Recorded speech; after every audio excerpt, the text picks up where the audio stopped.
welcome to another episode of the Ike and Zeke podcast. My name's Ike. I'm Zeke. And we're very excited to have another episode for you today. We have a jam-packed episode. We're going to discuss a little bit about WWE, the NFL, and then we're going to end in a conversation on the fruit of the spirit, continuing into that series, devoting ourselves to kindness for this week. But without further ado, we're going to get kick-started by talking about WWE. A couple of weeks ago, there was a PLE called Wrestlepalooza. It was debuted on ESPN, and I know there's a lot that we can take away from this, but I also want to talk a little bit about John Cena more in depth in a bit. So I just want one takeaway that you have from Wrestlepalooza and why you think it might have been a good pay-per-view, a good PLE, a bad one, or just average. Yeah, absolutely. One. Yeah. I'll just say it was a okay PLE. I would say it wasn't too crazy. Wasn't too like, oh my goodness. Like I said, there was some good matches with I think about the main event was Rollins and Becky, and then Punk and AJ Lee. So it was good to see AJ Lee, for me, like fighting, seeing her. That was the biggest highlight for me, and just really biggest takeaway too is just seeing also Stephanie also just doing her thing as well. Stephanie Bakir and Io Sky, that match was entertaining for me as well, and just seeing her win too was the biggest thing. I enjoyed both. I would have been fine either way. I love both those wrestlers. But for me, it was like, okay, yeah, let's go, Stephanie, let's go. Yeah, give her the nod because they're definitely pushing her. And it's rightfully so. Yeah, absolutely. So for me, it was great, just seeing that. But then, John Cena and Brock Lesnar, that match was it was solid. I mean, but again, if it's about building up Brock Lesnar too and everything like that, fine. But then at the same time, though, I'm also thinking about how John Cena's not going to be here for much longer and all. Exactly. So, what are we doing? What are we doing with him at all? But yeah, overall, it was an okay PLE for me. Okay, a lot of what you said, I agree with. But the one thing I'd have to say, because I agree, it was pretty much an average PLE, I'd say. But the one thing I'd say on the negative point of view is that I think right now WWE is relying far too much on established stars or people who are past their prime and just need to have that name recognition. Because you think about this PLE Wrestlepalooza, it was built around basically a few part-timers and then guys who are past their prime, in their 40s. John Cena, Brock Lesnar, that was the biggest quote-unquote draw for the casual fan, I imagine, because they just have so much drawing power. And then the mixed tag team match, CM Punk, he's late in his 40s, and Seth Rollins, Becky Lynch, obviously they're kind of, you could argue they're still in their prime, I imagine. You could. But they have a lot of mileage and and of course it was great seeing AJ Lee back. But then even Cody Rhodes and Drew McIntyre, I think there's just not a lot of emphasis on the young talent. They're not building up the younger stars to be the future.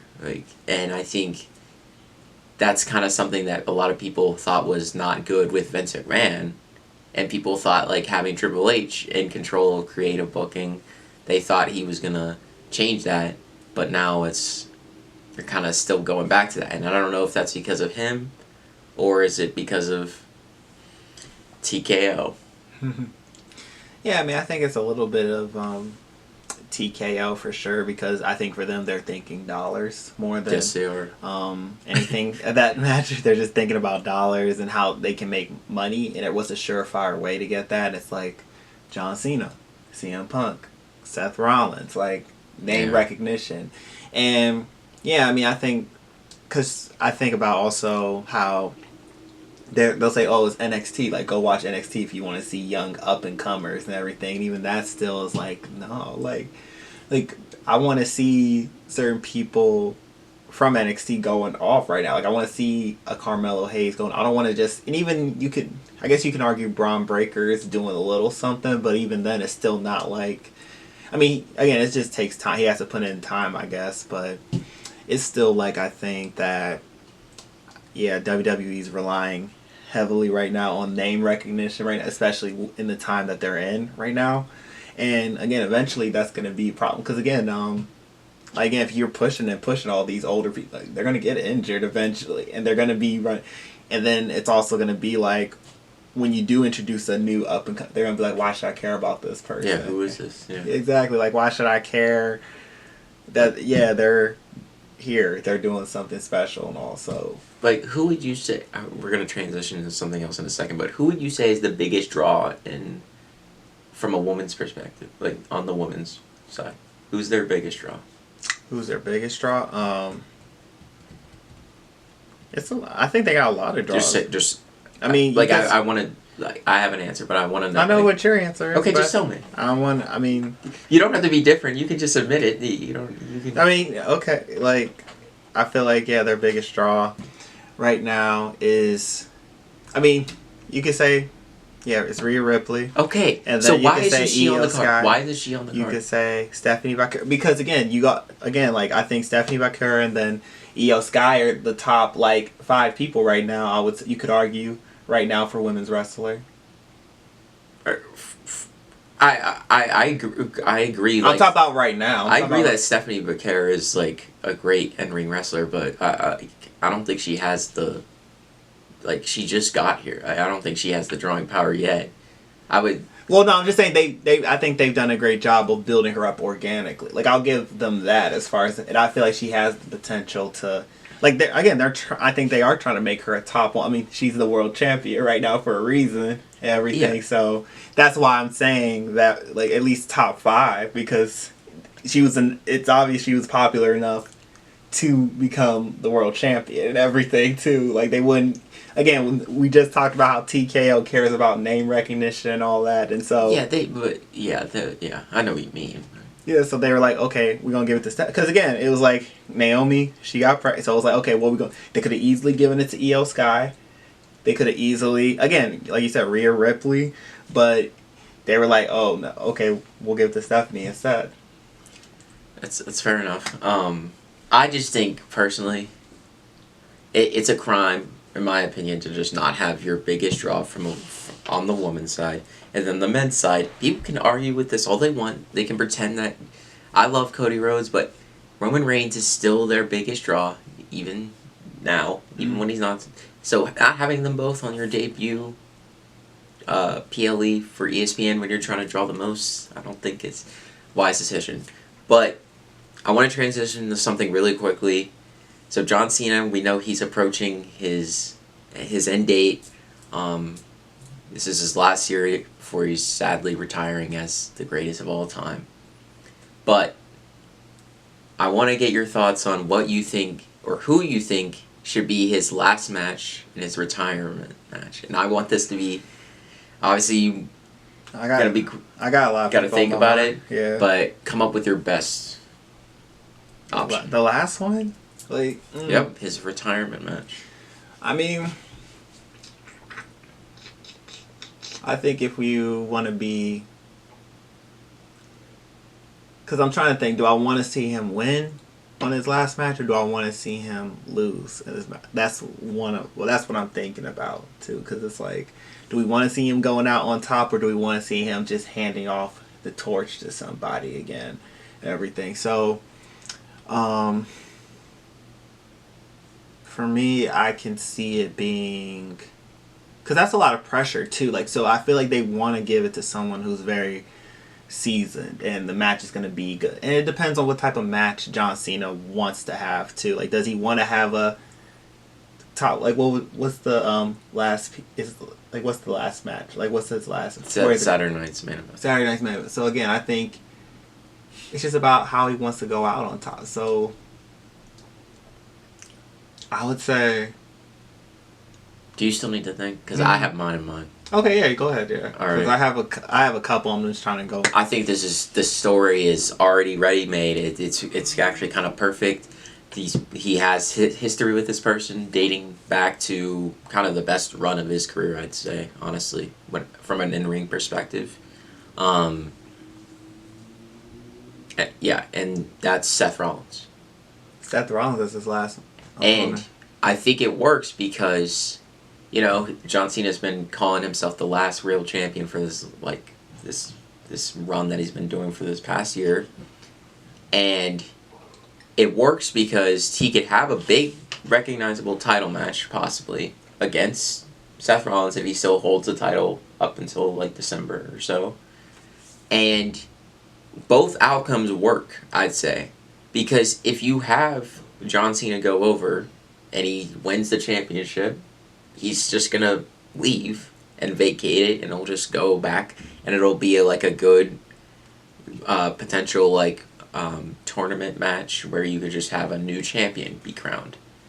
Or you could have Seth Rollins become the ultimate, that would be the biggest rub for him as a heel. But he's trying to be a heel, but people really don't hate him right now. But a lot of these people will be so upset because Seth Rollins has ruined John Cena's last match and he beat them, and possibly it could be with interference from the Vision, perhaps. And they both obviously have chemistry, and Seth Rollins is the trusted person to have John Cena's last match. Nobody fears he wouldn't be able to do it. So I think that's a perfect ready-made match for them. I don't know how I feel about that because I get you're saying the outcome he could vacate it and everything, but it's still he beats Seth Rollins. You want him to see. He said he's the last real champion, and perhaps it could be, they're trying to set up Roman Reigns in the future to him and Seth are going to be in a collision course. Maybe it's not Cena beats him clean. It's Roman Reigns interferes and then John Cena wins. Because you want to protect Seth Rollins because he's going to be still there. Yeah. So I'm going to take a different approach with this just because for me, I feel like this would be more sentimental. This would be very entertaining.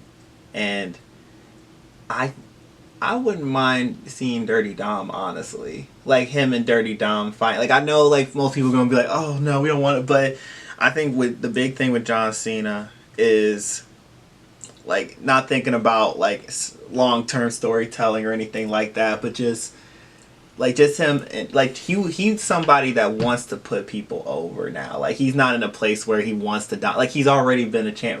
What else does he have to prove now and everything? And so, but then, just having that match with Dirty Dom and trying to put him over and everything, too, and just make him because I could see Dirty Dom beating him somehow, some way and everything, too. But, again, that was and then I was also thinking about Chad Gable, too, as far as, that could be a entertaining, fun match to watch. If we want something entertaining and fun to watch, something where it's going back and forth, and then him trying to put over Chad Gable too as well. As far as Chad being heel and then him still being face, and them just having a match, or maybe there could be a face turn. Maybe Chad Gable becomes face again too as well, and then it's John Cena's this is the guy, and everything. So for me, I'm thinking I want to see him go up against a young super, because again, we just talked about giving. He's not granted I don't know how old Chad Gable is, but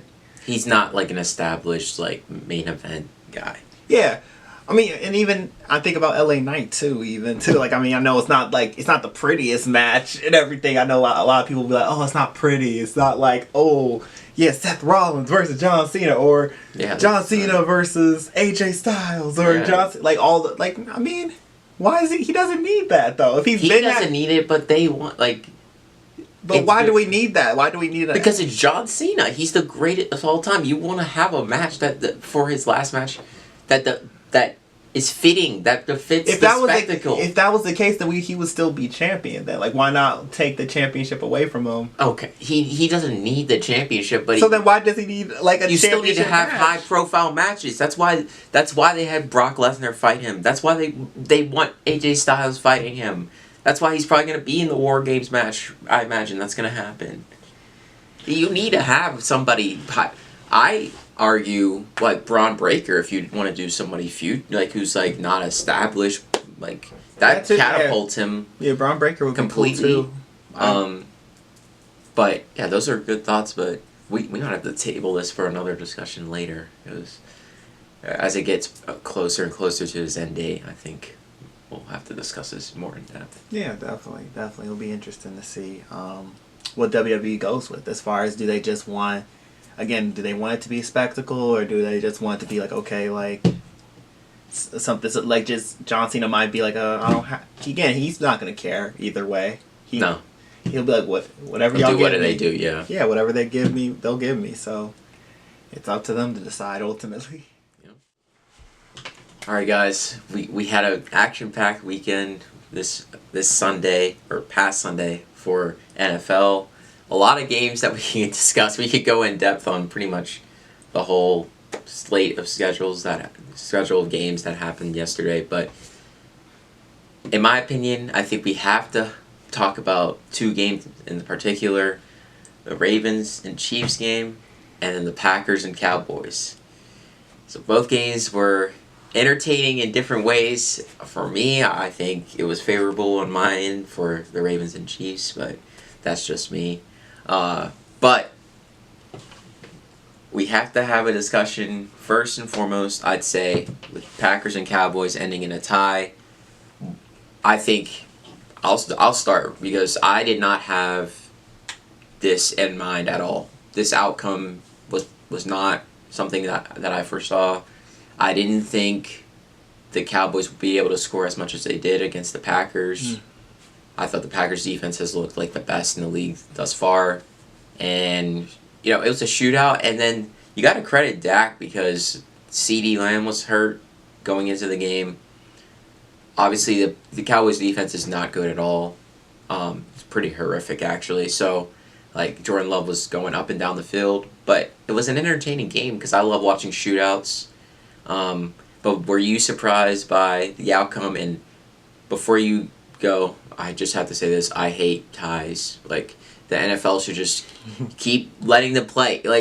Keep going. The ties, it just defeats the whole purpose of competition. Exactly. What's the point? There's a winner and a loser. We don't tie.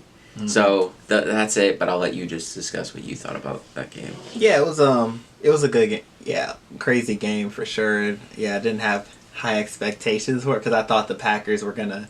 Because again, when you look at what the Cowboys had, like you said, no CeeDee Lamb, and it was just like, okay, what are they gonna do? Yeah. How are they gonna make this a game and everything? And all of a sudden, next thing I know, it's like, oh, it's going into overtime, and then again, they're still battling out, guns blazing and all, and yeah. So for me, it was a very entertaining game, a game that I wasn't expecting to be entertaining for sure, and. Yeah, it's just a testament to, again, you could argue that it just shows Dak is he's better than you think. Maybe. Better than you think, yeah. As far as that goes, just showing what he can do at the end of the day, and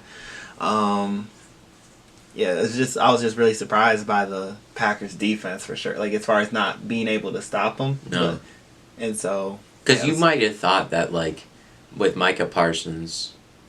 Obviously a lot of emotion involved with him going back to Dallas to play against his old team. Obviously, the Cowboys didn't want him to wreck the game, so they had a lot of attention devoted to him, so you'd expect the other guys to feast. Mm-hmm. And that just didn't happen. So, the Cowboys coaching staff deserves a lot of credit, and, a lot of people were not really, enamored with their head coach who they hired in offseason. But I'd say he's leaning into what they are. They're an offensive team that's just going to try to outscore you, and we'll see if it's sustainable.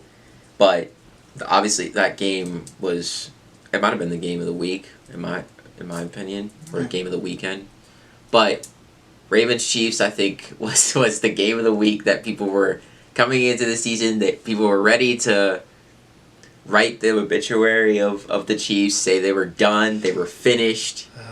Yeah. And it went about not exactly how I thought, but I did think I was pretty confident that the Chiefs would win, because that's what they do against. Let me just be plain with this. Patrick Mahomes, he just owns Lamar Jackson. People don't want to admit it because they don't want to be mean, and I don't want to be mean, but he just owns him. Lamar Jackson, there's an argument to be made that he is one of the it's not an argument. He is one of the greatest quarterbacks that's ever played the game. And then in the regular season, he's up he's a top 5 quarterback all time in the regular season. He's won the MVP twice. But whenever he goes against the Chiefs, for some reason, unexplainable things happen. He throws picks that just shouldn't happen. He fumbles the ball off his own O-lineman. These things just don't happen against any other team. And then the Chiefs were just driving down the field whenever they wanted. Mahomes had his best game that he's had in a long time. So, I think the Chiefs, I wouldn't say they're, all the way back, because obviously they need to get another receiver back, Rashee Rice. But the Ravens, now with a bunch of injuries too, Lamar's hurt, they don't look like they are gonna, I still think they'll make the playoffs, but I don't see, deep playoff run in their future. You still say, yeah. It's... You're... No, I didn't say all that. Yeah, I mean, it's tough. Yeah, I mean the injuries, and then also just the way the Chiefs. Again, I gotta give credit to the Chiefs for doing what they had to do, and then you see Worthy too, how he helped with that, helped alleviate Patrick's limitations as well too. We gotta give credit where it's credit due with that as well to Xavier Worthy coming back and all, and just. The Chiefs looked like the Chiefs, honestly. They really did. Much as I don't want to admit it, they did. They did. And also, just, again, just with Lamar Jackson as well. Just going back to Lamar Jackson. Again, I still think it's just, a coaching problem, everything. A coaching... Okay, all right. Before you keep going, I will admit some of the coaching decisions were crazy. Were they not? Yes. They went on a 4th down early in the game. They were down 6, I think, and on their own field. But then it was a 4th and 1. But you don't have Derrick Henry in the game, so everybody knows you're gonna pass. That's the play out. Yeah, just those little things I was looking at as far as why isn't Derrick Henry on the field? Why are we making these plays or these play calls that don't make necessarily a lot of sense? So that's why I say that, as far as that goes too. And again, not to take any away from Lamar. There were some mistakes Lamar did make in that game. I'll admit he made some mistakes, but again, he's human, and we know that like you said, in the regular season he finds his way back and everything. Yeah, they'll be fine. I'm not concerned about that. It's just they're not trying to just be fine. Their goal is to win the Super Bowl, and he has to play well in these games, these types of games, where it's a big game, and it's either the Chiefs or the playoffs. You've got to be able to do the same things you do against any other team. Mm-hmm. But with that being said, I'm not writing them off completely just to make the playoffs, but I don't see them being, especially with their defense. Their defense is awful. And it's going to be even worse because they got people hurt now. So it might not be good for the next couple weeks or so for them. Gonna be rough. Gonna be a rough go around. All right, before we finish on this topic, if you had to make one pick right now for MVP, who would it be? Real quickly. That's tough. Right now, you go ahead. Oh my god. I think it is tough because it's still early. Yeah, it's early. And last week I would have said Justin Herbert. This week he didn't play well against the Giants and they lost. I think other guys like Baker were in the contention. Daniel Jones, oddly enough, was in contention for Yeah, a while. He's still playing well, honestly. Yeah, he's still playing. So I'm not surprised with that one. I think watered down competition, it hurts this guy a bit because he hasn't played anybody outside of the Ravens. But I would say Josh Allen has the best case right now. Yeah. And, I mean, as much as I do want to say, you know who, Jalen Hurts, oh I do. My God. Like, you mean the guy who had no completions in the second half of a game? Yeah, that wasn't the best. So it was like, oh, man. And I don't think his receiver A.J. would Brown. say that. Yeah, I know A.J. Brown going through it right now, and I feel for him, too. He posted Bible quotes on Twitter. Yeah, I know the Bible. I mean, it's good that he's reading it, but like, he's not doing it because he wants to. He's trying spread the gospel. Yeah, he wants some sympathy. Subliminal messaging right there, for sure. Yeah, as far as if we're thinking about, as much as I don't want to say, Josh Allen, I would, for right now, because it's still early, I would say Josh Allen. Yeah, very, very early. Yeah. Somebody, like, out of nowhere, like, could just go on a deep run and, get hot. But, I'm excited because I think a lot of teams, nobody's really separating themselves. Everybody's kind of just, the best teams are still competitive. I don't think anyone is so dominant, so it's good. Alright guys, for our last topic for today, we're going to continue on in our series on the fruits of the Spirit, talking about kindness.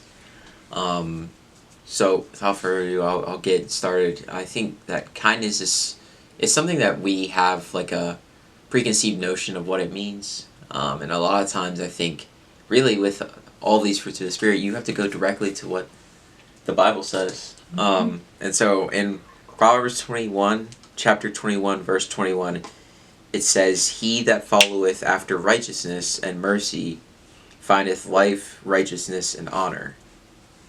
And I think this is really important because I think a lot of times when people want to be perceived as kind, and kindness in and of itself is an internal work. It's not something where you're trying to be perceived as something where, you're doing something which you perceive as being kind in order to get an external gain from someone else.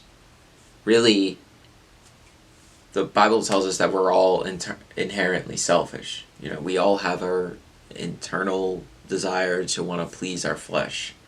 But with the fruit of the Spirit, kindness, you are saying, I don't want to be doing something just to get something back. You're doing and acting in a kind way because you feel that you'll be repaid. It says with honor, with righteousness. And that is just basically saying God is going to be your reward for doing acts of goodness and kindness in this sense. But I feel like for me, at times I struggle with kindness because, we're taught to be kind to everyone. Not just our family, not just our friends, not just people who agree with us, but even our enemies. You're taught to be kind to them. And that doesn't mean that you have to always agree with everyone and have the same common ground, but you can treat everyone with kindness even if it's not easy. Because it's not in our natural inclination to be kind to others, because we want what we want, and sometimes it's easy to just hate. But you can't do this on your own, and you need the Holy Spirit working inside you, amplifying that will to want to be kind to others and yourself. Yeah. You can go now. Oh, it's my turn. Yeah, okay. it's your. For me, I want to start off with us talking about what it means to be kind versus what it means to be nice. And the reason I want to talk about this first is because a lot of times people will say, oh, be nice to others and everything, but then other people will say, well, no, be kind to others and everything. And so for me, I was always curious about, okay, what's the difference between those two? Like, which one is, okay, you got to be this way or you got to be that way? And it was interesting for me. So this is what someone said online about it. So the key difference is that niceness is an outward behavior focused on being pleasant and agreeable, often to be liked or avoid conflict, while kindness is a deeper internal quality driven by genuine empathy, care, and compassion, even if it means delivering difficult news or setting boundaries as well. So for me, I liked that those two different definitions, because it's almost seems like niceness is surface level while kindness is action rooted and everything. And so it just makes me also think about how in the Bible it does always say be kind to others. Don't necessarily be nice to others. Because again, like kindness is supposed to be not only a fruit of the spirit, but it's supposed to be something that's deep in your heart and everything too. It's something that, again, that's a discipline as well too, because as this said, like it doesn't matter the situation as far as that goes, you still gotta be kind. Don't be nice to others if people are like grieving or someone's going through a hard time or you're even going through a hard, like still be kind and everything, because that's an action, and that speaks more on your character as well. And I want to talk about a specific scripture too, and it's Ephesians 4:29-32, and it reads as, "Don't let any foul words come out of your mouth. Only say what is helpful when it is needed for building up the community so that it benefits those who hear what you say. Don't make the Holy Spirit of God unhappy. You were sealed by Him for the day of redemption. Put aside all bitterness, losing your temper, anger, shouting, and slander, along with every other evil. Be kind, compassionate, and forgiving to each other in the same way God forgave you in Christ." And for me, the scripture is beautiful to me, because how often are we sometimes angered by someone else, or how often are we irritated, and how we just want to be like, we want to tell them off, or we want to be like, say mean words towards them. So for me, I'm someone that tries to always like be kind with my words and everything. That's because, again, for me, it's like, okay, I could easily say something like, as far as if I'm mad during a game or something, if we're playing games or some video games or just a board game, it's easy to get like fired up and letting your emotions, and still being like, oh, I'm gonna say this, I'm gonna say this. I could easily say this to irritate you and everything. I could easily tell you off. I could say all these things, but that's not me being kind to you and everything. Like, again, like that's not me putting aside my bitterness, not me like, you know, putting aside my anger, my temper, and everything. That's not a good reflection of God, and it's not a good reflection of Jesus too. And then I also think about Jesus as well, as far as how, again, like he was still kind to those that were persecuting him, calling them names, saying all these different things about him.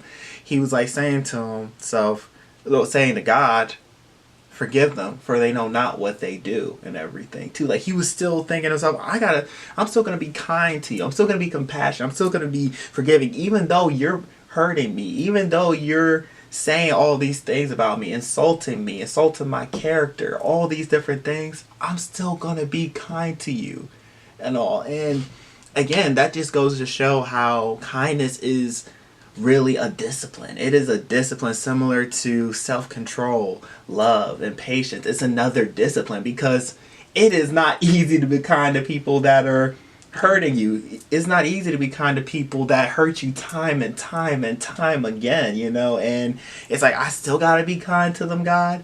I still gotta be showing them compassion. I still gotta be forgiving them when they're disappointing me time and time again, you know. And it's difficult. That's not easy. And God says, yes, you do. You certainly do. My son Jesus Christ did, and everything. And yes, you're supposed to follow Jesus, because he is the way, the truth, and the life with that. And so, and again, like for me, like I think about, with friends and family that have intentionally and unintentionally hurt me in different ways and everything, and how it's like, all right, because again, the reason why God tells us to be kind, because if you hold on to hatred, if you hold on to bitterness and everything, that's not good. It's gonna, like, again, we're meant to share joy. We're meant to share kindness. So how are you sharing kindness to others when you got hate in your heart? You know, how are you illustrating what it means to be loving and caring to other people when they see you feeling some type of way towards another person, when you're saying like, oh man, I hate this person, I hate the way they walk, I hate the way they talk, and I he not like us. I had to bring in Kendrick Lamar yourself, yeah. But again, just having that bitterness inside you, again, like, we're supposed to, as Christians, show the beauty of God, the beauty of the teachings of Jesus Christ. And how are you showing that? By not showing kindness to one person that has wronged you and everything. Yeah. And one, like, you don't get to pick and choose. You don't get to pick and choose. Yeah, like, if that were the case, man. Whew. Yeah, we'd be picking. I would definitely be. So no, it'd be tough. It'd be crazy, especially with God as well too. Like, if you pick and choose, like, oh, I like this one because he didn't commit this sin and everything. Yeah. Imagine if God was like us in that sense too, as far as like, oh, I didn't like that he sinned like towards me. He said this about, or he didn't pray enough right here, or he didn't go to church. I mean, just different things like that. When you think about, God doesn't do that to us. He shows us compassion, kindness, all these things and everything. And he even shows us all these fruit of the spirits when we think about it as well too. And so if God can do that, why can't we do that? Why is it so difficult? Again, it's human. It's hard. Yeah. It's not easy, but you have to. You can't do it yourself. You can't do it yourself. You gotta, again, lean on God. Lean on his understanding. And it can be a beautiful thing. Wow, he was spitting, guys. He was spitting facts. Yeah, I'll spit just a little bit, just a little something. So I'm just gonna let it simmer. I'm not gonna add anything else because I mean, he said a lot. So like, again, like he was right. So just one thing I know, like, I just want to reiterate: this isn't easy. Like, this isn't something that you get to do just because you feel like it, and if you try to do it of your own power, you will fail. That's why you need the Holy Spirit in your heart, allowing him to dictate your emotions. That's not to say you won't feel certain emotions, but you don't allow them to fester to where you're allowing your emotions to dictate your actions. But yeah, if you have nothing else to add, he doesn't have nothing else to add because he said he was spitting, like I said. So we're gonna continue on in the fruit of the spirit. We're almost wrapping it up, this series, but we'll see you next time, and we're glad that you're tuning in, and we'll see you. Wait, what's the next fruit of the spirit? What's the next fruit of the spirit? We'll figure it out. Oh, okay. I know what it is. I'm messing with you. What do you mean? We got 3 more to talk about. But I was like, what's the next one we gonna talk? Never mind. Okay. It will be one of the 3. Okay, man. It'll be goodness, faithfulness, gentleness. Yeah. All right. Sounds good to me. All right. We'll see you. All right. See you. Bye.